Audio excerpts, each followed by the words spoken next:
capítulo de número 15, versículo 13. O tema da mensagem desta noite é o amor, desta manhã, o amor verdadeiro é sacrificial. O amor verdadeiro é sacrificial. Amém? João capítulo 15, versículo 13 diz: não existe amor maior do que dar a vida por seus amigos. No 3, todo mundo junto? 1, 2, 3. Não existe amor maior do que dar a vida por seus amigos. Muito bem, quando Jesus está nos ensinando sobre o que é amor de verdade, alguns textos já nos mostravam muito claramente a missão de Jesus.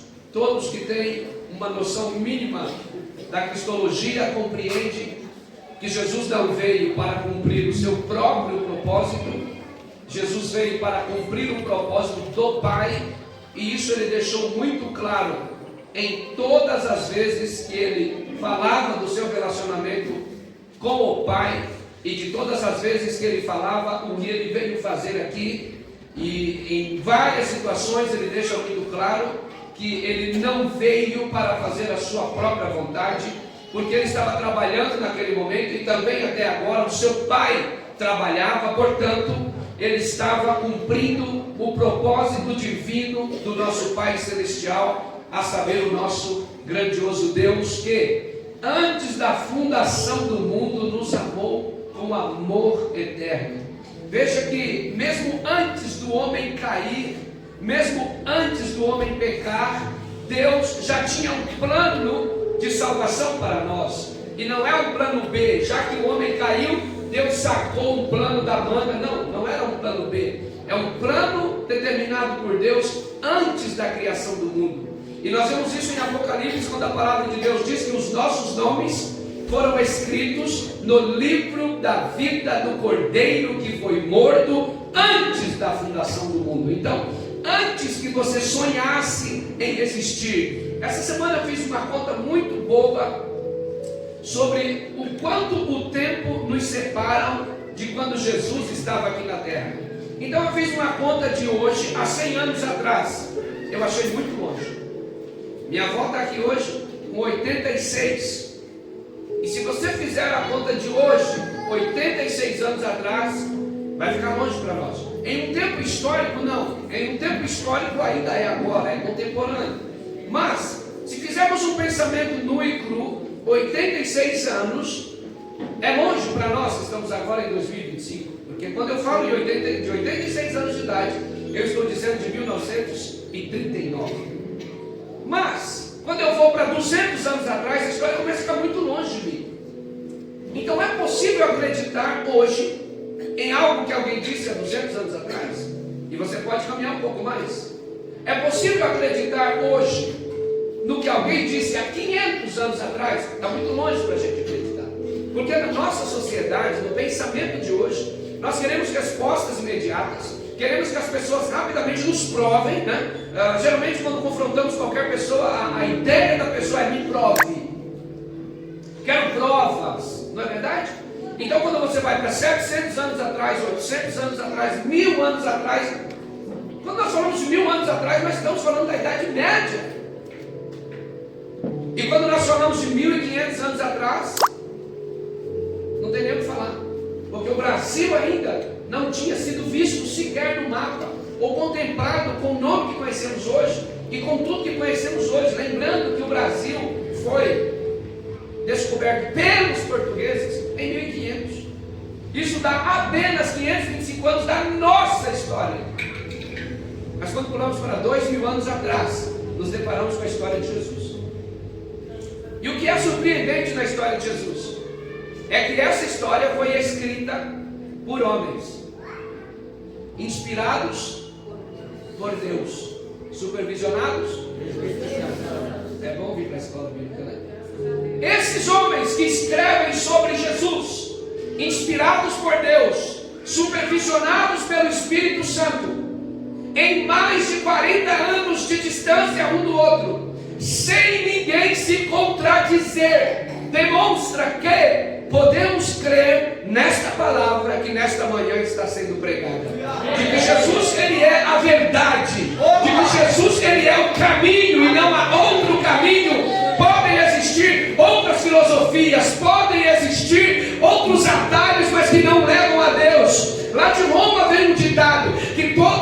caminhos levam a Roma. No moderno diz: todos os caminhos levam a Deus. Eu vim dizer no começo desse sermão: todos os caminhos levam ao inferno. Somente Jesus nos leva a Deus, porque Ele é o caminho, a verdade e a vida. E só nele temos esperança.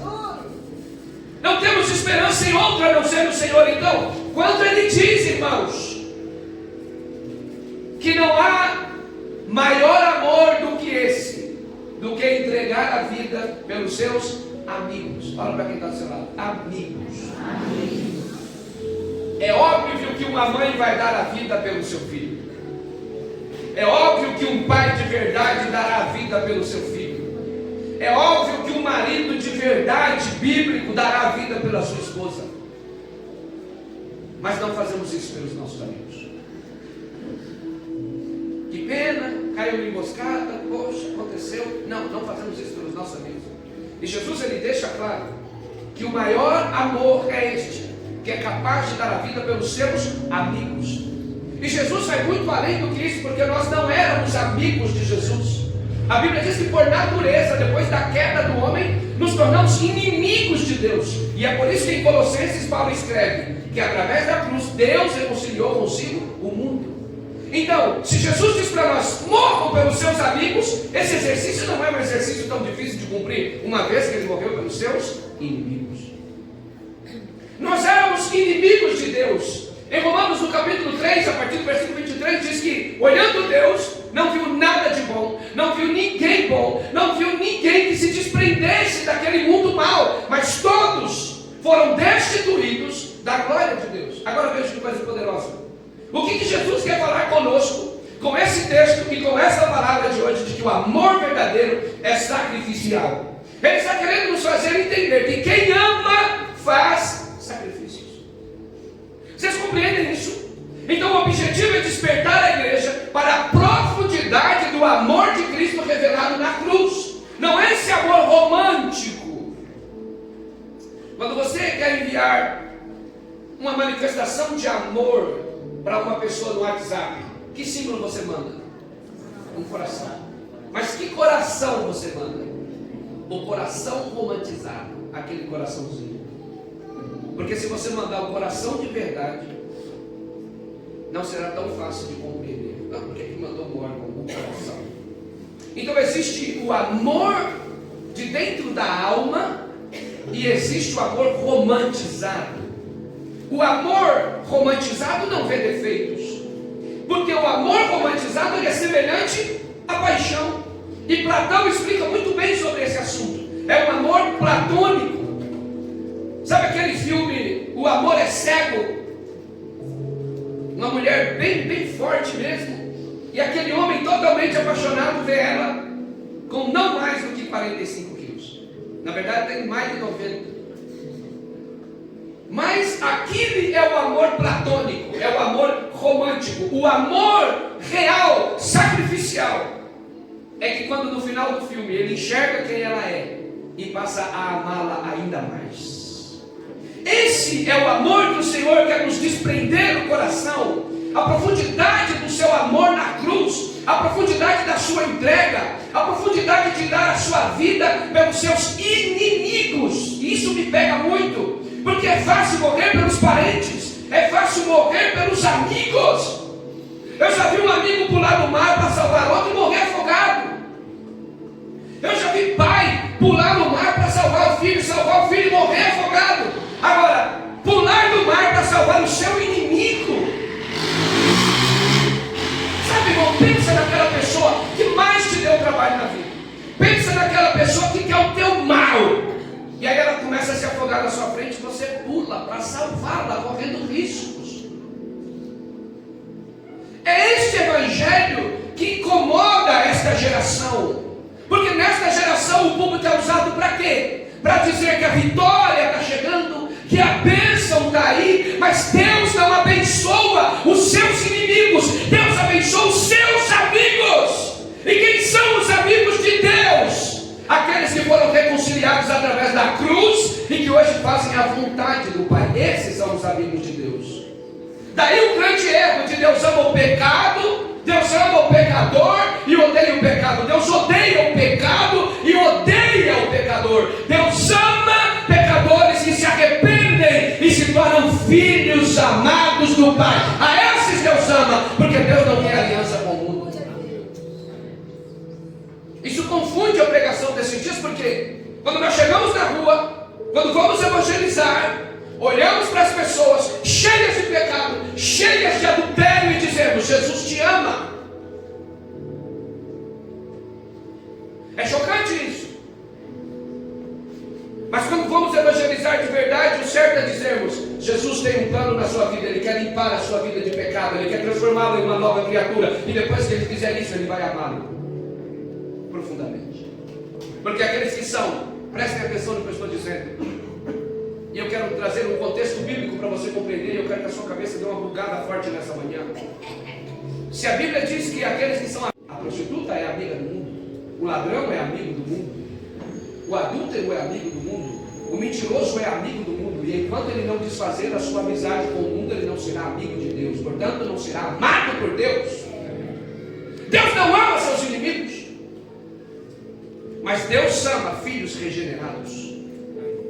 E aí o Espírito Santo vem quando você diz: o Senhor tem um plano na sua vida e quer tirar você dessa vida de pecado. Aí o Espírito vai lá e convence, porque as nossas palavras não vão convencer ninguém. O Espírito convence o homem do pecado, do juízo e da justiça. E ele diz: eu quero aceitar Jesus. Ele não quer, o Espírito convenceu ele, por isso ele recebe a Cristo. Esse é o amor que vai nos becos e valados e ainda vai pegar a pessoa e convencê-la de que ela precisa do Senhor. Sabe alguém doente e tem uma vacina que pode curar, e você tem que ficar convencendo a pessoa a tomar a vacina? Então é assim que o Espírito Santo trabalha. Doentes na nossa frente, doentes morando do lado da nossa casa, que o Espírito Santo irá convencê-los e salvá-los. Esse é o verdadeiro amor de Deus, o amor de dar a vida não pelos seus amigos, mas pelos seus inimigos. Então, o que nós podemos fazer para viver praticamente esse Evangelho? Olhar para Jesus como modelo de entrega total e não de entrega parcial. Jesus entregou-se completamente. Jesus entrega para nos dar perdão. Ele é a marca da obediência. Jesus obedece primeiro, para mostrar para nós que é possível obedecer. Jesus obedece o Pai. Jesus obedece às leis. Jesus está agora chegando no lugar e ele é questionado. Jesus e seus discípulos pagam impostos? E ele diz: sim, para que se cumpra toda a lei. Ele olha para Pedro e diz: Pedro, presta atenção no que eu vou te dizer nessa manhã. Pedro, vai até o rio e pesca. E quando você pescar, abre a boca do peixe, porque lá dentro terá dinheiro suficiente para pagar os nossos impostos. Deus está dizendo para você: o peixe eu já coloquei no mar, a moeda já está na boca dele, mas você precisa levantar e pescar para o milagre acontecer. Então o amor sacrificial é deixar tudo pronto para que a gente desfrute de algo que não merecemos. Estar aqui nessa manhã, nós não merecemos. Ter o nome escrito no livro da vida, não merecemos. Viver o que já vivemos no louvor dessa manhã, não merecemos. Isso é amor sacrificial, preparar um ambiente para quem não merece. Sabemos que Deus já sabia que Adão e Eva iam cair, e se Deus já sabia, eu faria o pior lugar para eles habitarem. Eu colocaria eles num vale escuro, cheio de espinho, e se quisessem comer, que comessem serpentes. Mas o amor de Deus é sacrificial. Ele prepara o melhor jardim do mundo, ele prepara a melhor coisa e coloca pessoas que ele sabe que vão trair ele naquele lugar. Então não é sobre você, é sobre Deus. Até a bênção que você desfruta não tem nada a ver com você, é sobre a maneira que Deus deseja ser glorificado na vida de pecadores imerecedores da sua graça e imerecedores do seu amor. Então o amor de Deus, ele não só nos constrange, como também nos confunde. E a primeira oração que devemos fazer quando caímos de joelhos é: Senhor, eu não mereço, mas eu te agradeço. Então, o que o Senhor Jesus quer fazer hoje é nos conduzir fiéis à mesa dele, com temor, reverência e gratidão. Olhar para o corpo, olhar para o sangue e dizer: eu não mereço. Por mais que eu tenha orado essa semana, jejuado essa semana, lido a Bíblia, por mais que eu tenha me abstido dos meus pecados preferidos, eu não mereço. Tudo é graça, tudo é amor sacrificial. Isto aqui é amor sacrificial. sacrificial, é a memória de 2000 anos atrás, o amor de Jesus, o amor que se entrega. Diga comigo, o amor que se entrega. Veja o que está escrito em Efésios capítulo 5 e 2. Cristo nos amou e se entregou por nós como oferta e sacrifício a Deus em cheiro suave. Então Cristo nos amou, diga, Cristo nos amou. Cristo nos amou. E depois que Cristo nos amou, o que ele fez, igreja? Ele se entregou. Não existe amor sem entrega. Eu te amo, Jesus, mas não é capaz de passar uma hora de oração. Eu te amo, Jesus, mas não consegue passar um mês inteiro vindo no culto. Eu te amo, Jesus, mas não vai no GC. Quem ama se entrega. Olha o que diz, Cristo nos amou, se entregou. Eu te amo, Jesus, mas Deus me livre de pregar. Eu te amo, Jesus, Deus me livre de confiar toda a minha vida ao ministério. Você não ama, porque quem ama se entrega. O amor genuíno, ele é sacrificial. Cristo não apenas falou sobre amor, ele provou com sangue e dor. Irmão, você tem sofrido? Você tem chorado? Você tem derramado sangue? Eu suponho que não. E o que isso significa, queridos? É que nós ainda não começamos a amar. O verdadeiro amor não é amor consistente em palavras, mas em obras. O apóstolo Paulo vai dizer isso muito claramente, dizendo ainda que eu falasse a língua dos homens e a língua dos anjos, sem amor não valeria nada. Então não é sobre os seus dons, não é sobre o seu ministério, é sobre o amor que você carrega, ou seja, é sobre o tanto que você tem se entregado. Hoje nós temos todas as desculpas perfeitas para não fazermos nada na igreja. São Paulo, uma cidade muito corrida, todo mundo trabalha muito e ganha pouco. Então tem que fazer mais um bico ou mais alguma coisa para ganhar mais alguma coisa. E quando vamos fazer isso, roubamos os dias de culto. Há quem venha na igreja 2 vezes por mês.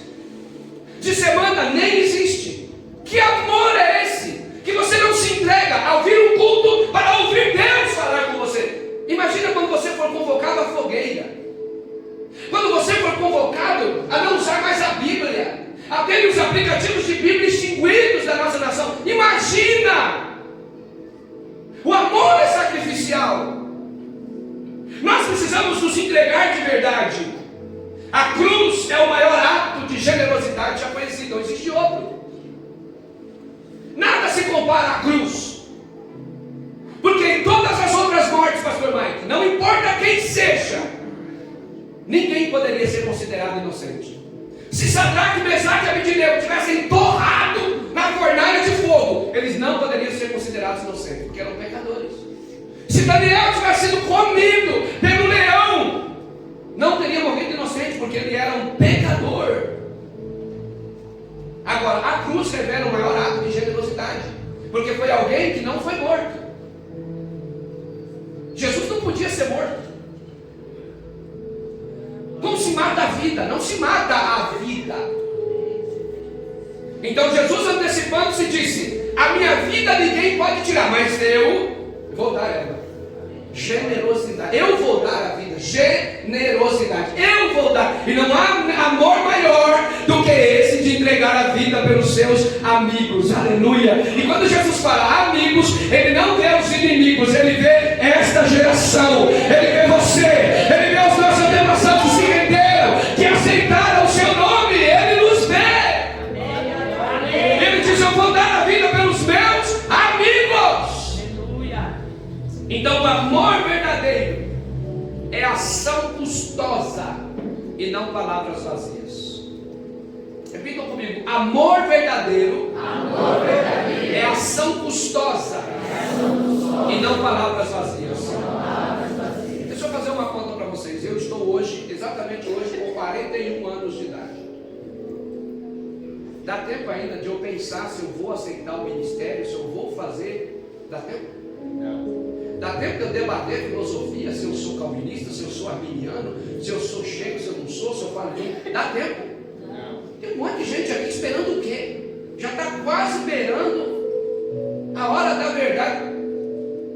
Quer discutir filosofia, quer resolver problema teológico que nem Lutero, nem Calvino, nem Knox, ninguém não quer resolver para poder fluir com plenitude do ministério. Vai esperar morrer? Que amor é esse que tem que ter a conveniência da filosofia de hoje? Aqui nós consagramos mulheres pastoras. Ordenamos porque acreditamos no ministério feminino. E não foi o movimento feminista que fez a mulher ser pastora. Porque a Bíblia diz que a casa de Deus, no reino de Deus, todos que usam de engano não permanecerão. Então, se levantar mulher for fruto do ministério feminino, não ia permanecer. Mas desculpe, irmãos, hoje Deus tem usado mais mulheres do que homens. Então, mulheres, se posicionem, porque Deus quer usar vocês e calar a boca do movimento feminista e calar a boca da mentira de Satanás. Paulo diz para a mulher ficar quieta, mas ele disse à mulher de Corinto que era língua muda e não para vocês. Isso! Vai explicar isso que o cara vai explicar tudinho para nós. As mulheres não deixavam o culto fluir, perguntando. Até ele pode dizer, cala a boca. Mas um versículo tem calado a boca das mulheres e tornado a igreja sem referência. Deus quer levantar vocês. O amor verdadeiro é sacrificial. Se tiver que ouvir besteira de teólogo que não sai da salinha de teologia para viver a vida pastoral de verdade, ouça besteira, mas ouça besteira no céu chamado. Ouça besteira no seu lugar. Porque o verdadeiro amor, ele é sacrificial. Se não exigiu nada de você, se não exigiu passar vergonha, se não exigiu baixar a cabeça, se não exigiu humilhação, não é amor verdadeiro e não é obra de Deus. Paulo foi decapitado. Alguns foram arrastados em praça pública. Outros foram perfurados pela lança. Outros foram crucificados de cabeça para baixo. E por que a gente quer viver melhor do que todos eles? Amor é sacrificial. A cruz é a mais profunda revelação do amor de Deus. Quando olhamos para ela, compreendemos o que é o amor real. Real. Alguém que teve a sua carne esfarelada. Alguém que teve a sua carne delacerada. Esse é o amor real. Que poderia, conforme as suas palavras, convocar uma legião de anjos no dia que foi preso. Mas ele preferiu se entregar à humilhação. Fala para quem está do seu lado, se entregue à humilhação. Afinal, você não tem mais muito tempo aqui. Fala para quem está do seu lado, você não vai ter mais muito tempo aqui. Se eu viver até 60, irmão, só falta 19 anos de humilhação. Tá bom demais.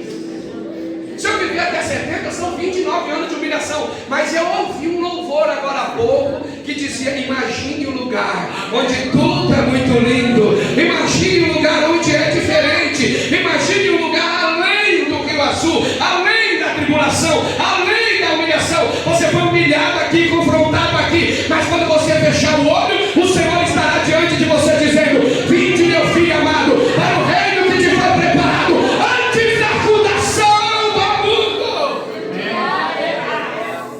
Compreenda que o amor é assim. O verdadeiro amor não busca a sua própria segurança, mas se entrega até a morte. Para de buscar segurança, irmão. Tamires deu um versículo agora que me deixou doido. E eu recebi esse conselho quando eu estava trabalhando na prefeitura. Acho que eu já disse isso na congregação. E quando eu estava trabalhando na prefeitura, eu viajei muito. Poderia ter ido para um monte de lugar, mas só fui para o Rio de Janeiro. 10, 11 vezes, sei lá. Teve alguém que falou assim: pastor, fala a verdade, você está com uma casinha lá, não está não? E eu falei: recebo, em nome de Jesus. E eu viajei muito. Mas sabe por que eu viajei tanto? Porque um dia o pastor Wagner olhou para mim e falou assim: você está vendo o que Deus está fazendo na tua vida? Esse tempo que você está vivendo hoje tem dia para acabar. Então, viva a sua prosperidade. Porque quando a prosperidade acabar e os dias maus vierem, você vai dizer: o bom foi de Deus e o mal também foi de Deus. Então, viva a fase que você está vivendo, irmão. Se é boa, viva até o tutano. Deixa quem quiser falar. Se é má, viva até o tutano, porque Deus muda as coisas em um piscar de olhos.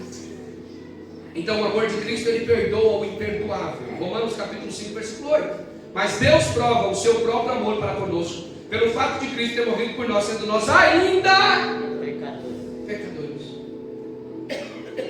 Essa é a maior prova de amor. Ele morreu por inimigos, que ainda se tornariam amigos. Ele morreu por pecadores, que ainda se tornariam santos. Mas ele teve paciência. Digo, o verdadeiro amor tem paciência. Deus nos amou quando ainda estávamos em rebelião. É possível amar o rebelde? Esse é o amor de Deus. Conviveu com o rebelde, confiou no rebelde, deu ministério para o rebelde, deu a bolsa. A tesouraria do ministério de Jesus era com o rebelde. Mas Jesus era Jesus. Fala para quem está do seu lado, Jesus era Jesus. E Judas era Judas. Então, irmão, não mude. Continue sendo quem você é. Porque não é sobre o outro, é sobre o seu relacionamento com Deus. O amor de Cristo perdoa o imperdoável. O amor de Cristo não é condicional. Ele é misericordioso e escandalosamente gracioso. É quando você vê o maior dos pecadores se arrependendo. Esse é o amor de Jesus. É quando você vê um maníaco sexual. É quando você vê um ladrão, um traficante se render a Cristo. A sociedade fala assim: agora foi para a igreja. O amor de Deus é misericordioso. Escute o que eu vou dizer agora. É escandalosamente gracioso. Segredo para vocês: a cruz é um escândalo. Todo mundo gosta de Deus, porque todo mundo tem seu Deus particular. O problema é que a igreja é perseguida é por causa de um outro nome. Qual o nome? Jesus. Porque Jesus nos obriga a amar escandalosamente. Bateu na sua cara, ame. Falou mal de você, ame. Perdoe. Quantas vezes, pastor? Todas as vezes que for necessária para dormir em paz. Amor.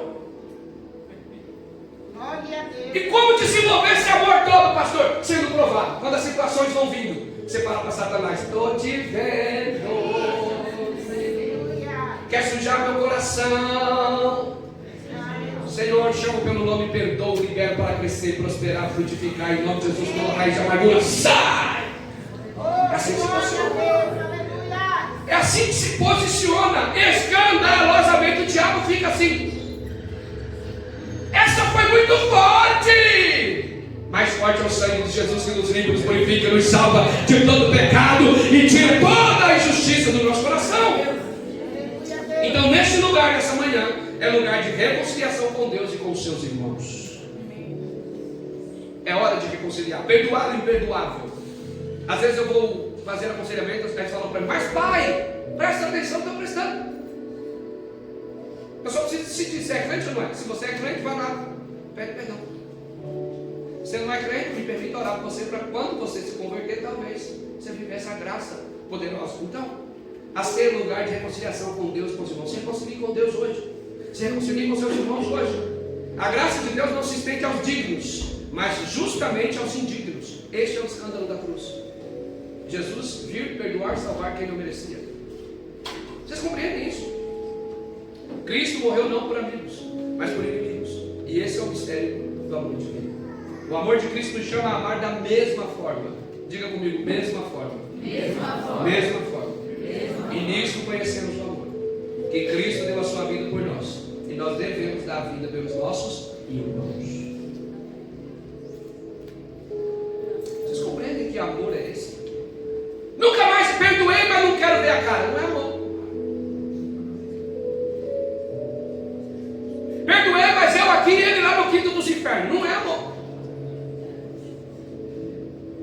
Quantas vezes encontrei pessoas que acabaram com a minha vida no shopping, e quando a pessoa me olhava, baixava a cabeça, e eu de braço aberto: ei, irmão!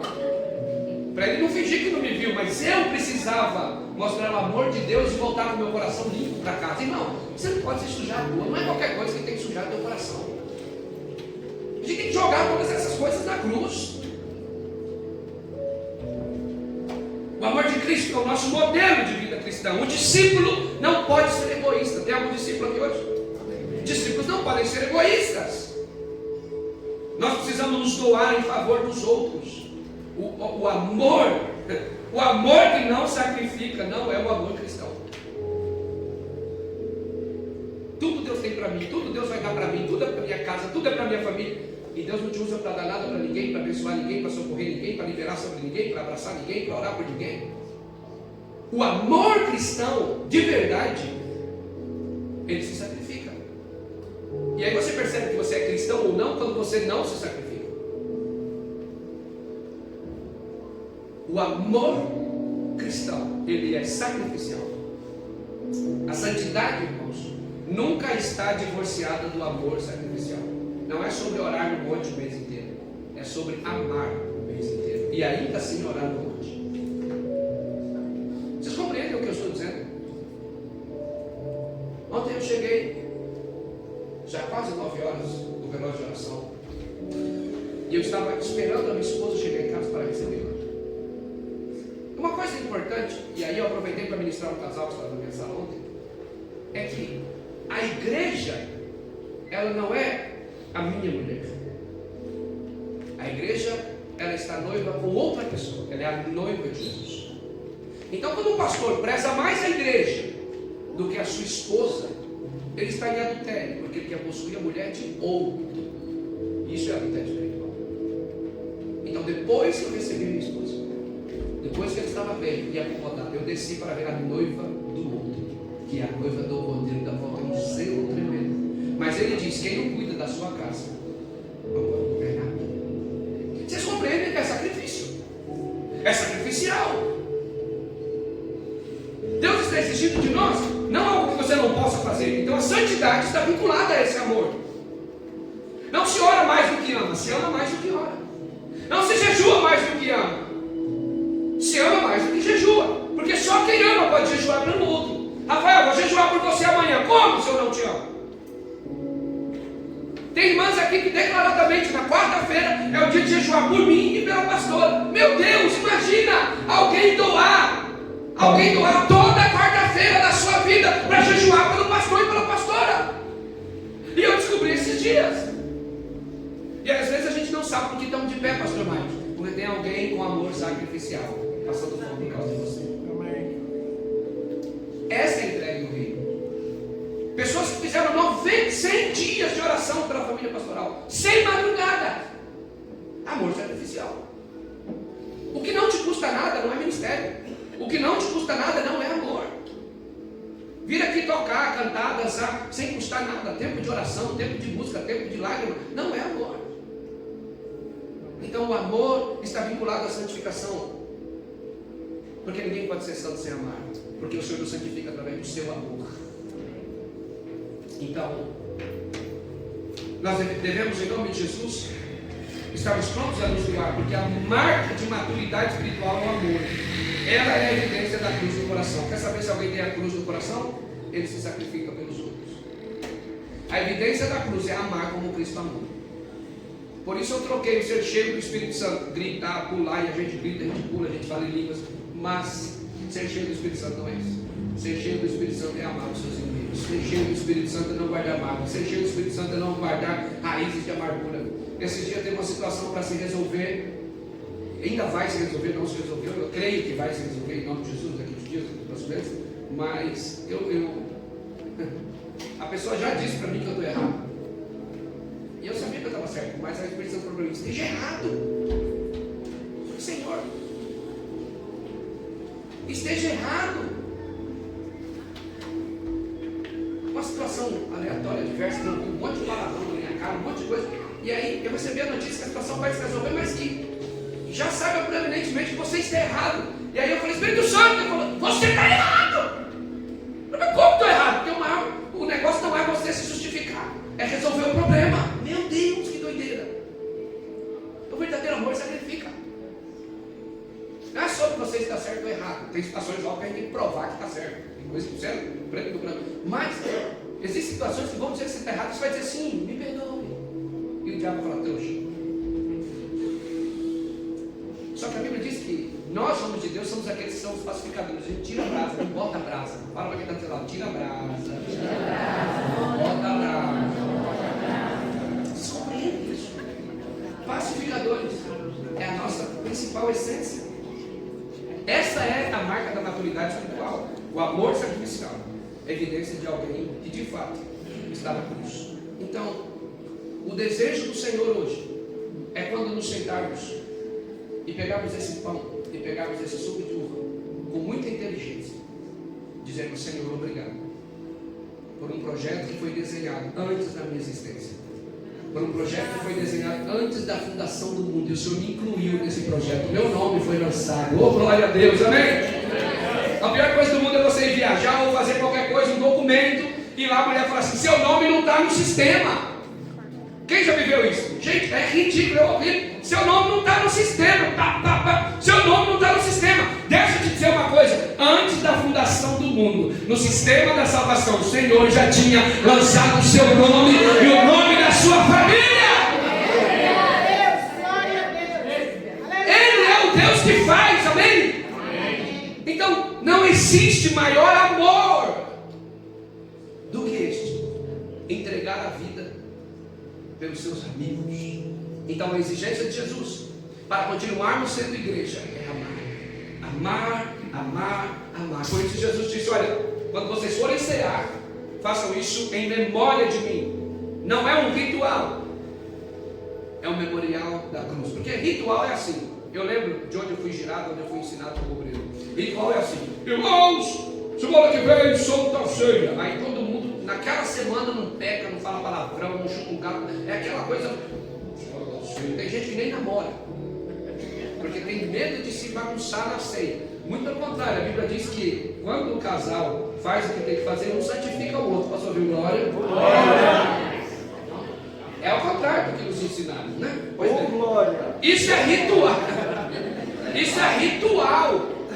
Segunda da ceia. Aí chega na ceia aquela hipocrisia desgramada. Alguém aqui para pedir perdão, aí você pede perdão naquele dia, mas na segunda você está com o mesmo ódio, com a mesma tristeza, com a mesma raiva. É uma vida de sacrifício, é uma vida de santidade. Entende? Eu decido amar hoje, eu decido amar amanhã, eu decido amar depois de amanhã. Então, não é um ritual, mas é um memorial vivo da cruz, amém? Então, quando eu olho para cá, eu tenho uma lembrança exata do sacrifício de Jesus. Eu vejo o Filho de Deus sendo crucificado, rasgado, suas vestes sendo rasgadas e divididas, tudo isso por amor a nós.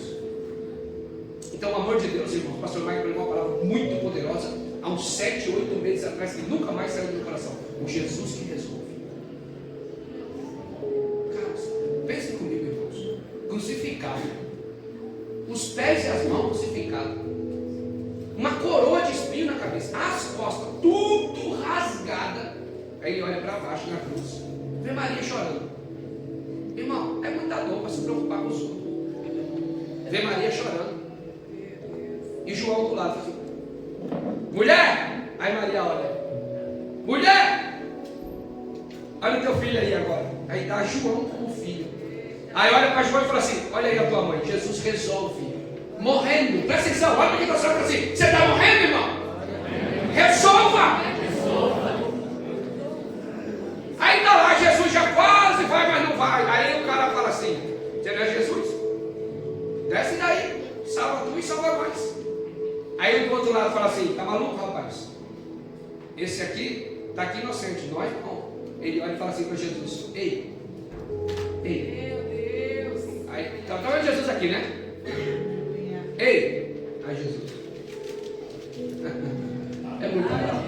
É muito amor. Glória a Deus. Toda vez que você falar ei. Glória a Deus. É muito amor. Lembra-te de mim quando entrares no teu reino. A dor dele não importava. Ele veio exatamente para aquilo: resgatar pecadores do inferno. Aí ele olha para aquele ladrão e diz assim: hoje mesmo estarás comigo no paraíso. E o primeiro a entrar no céu não foi doutor da lei, não foi discípulo, não foi profeta. O primeiro a entrar era o ex-ladrão. Jesus resolve na dor e você não faz nada, nem a poltrona de casa. O Senhor quer que a gente se mexa. Não vou perdoar porque está doendo. Não doeu, Jesus. É na dor que perdoa. É na dor que libera a palavra. É na dor que resolve o problema. A dor amadurece, irmãos. A dor amadurece. É quando você olha para um marido descomprometido, que não quer nada com nada. É quando você olha para um filho que não quer nada com nada. Isso te amadurece. E aí a gente lê um texto aqui que a Tamires também lançou. Não quer endireitar aquilo que Deus fez torto. Porque só Ele pode endireitar. Nossa obrigação é só orar, porque a gente não sabe quem vai ser torto para sempre. Então a gente vai orando. Senhor, bate o teu martelo aqui nesse prego. Não estou com vontade. Nesse eu vou bater. É a vontade de Deus. Então o Jesus que resolve ainda resolve a sua vida. O Jesus que resolve ainda está diante de você para resolver. Irmão, para de ficar ferido à toa. Fala para quem está tendo. Para de ficar ferido à toa. Às vezes você vai conversar com uma pessoa, vai te contar uma história. E nessa história que ela vai te contar, ela fala 10 vezes. Aí eu fiquei ferida com aquilo. Aí eu fiquei ferido com isso. Aí eu fiquei machucado com aquela palavra. Fiquei ferido com aquela atitude. Irmão, lança a tua ferida na cruz, porque Ele já levou sobre si as tuas dores, as tuas feridas, a tua enfermidade. O castigo que te traz a paz estava sobre Ele. E pelas suas pisaduras estamos sarados. Seja curado desse espírito de dor, Pai. Seja restaurado em nome de Jesus hoje. O amor de Deus nos salva, irmãos. Que essa maturidade em nós, o nosso coração seja limpo. É óbvio que ninguém te ferra, na hora você fica triste, na hora você fica chateado, mas passou. Amém? Aleluia.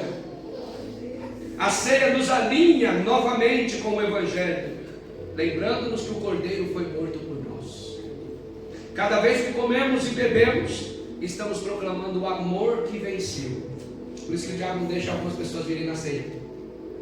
Você não precisa dar glória, você não precisa dar aleluia. Se você comer e você beber, você está lembrando do mundo espiritual que este amor venceu o mundo. Muitas guerras foram ganhas com armas. Napoleão Bonaparte fez um grande império com armas. Roma, Nero, Alexandre o Grande, todos eles fizeram grandes impérios com armas. Jesus levantou o maior exército do mundo com amor. E você faz parte desse exército. Você faz parte desse exército. E graças a Deus, a ceia do Senhor é a proclamação visível da morte de Cristo. É o evangelho pregado aos olhos. Então, se alguém vem aqui nunca foi crente, sabe de nada da igreja dos crentes, aí ele pergunta para você e fala assim: poxa, o que é aquilo ali? Você fala assim: o corpo e o sangue de Jesus. O quê? Jesus morreu para me salvar. A ceia é a reverberação do amor de Deus ecoando, pregado aos olhos das pessoas. Cristo não apenas morreu, Ele nos deixou um memorial. Ele diz: façam isso em memória de mim, para que jamais esqueçamos o quanto fomos amados. Então a ceia não é para Deus.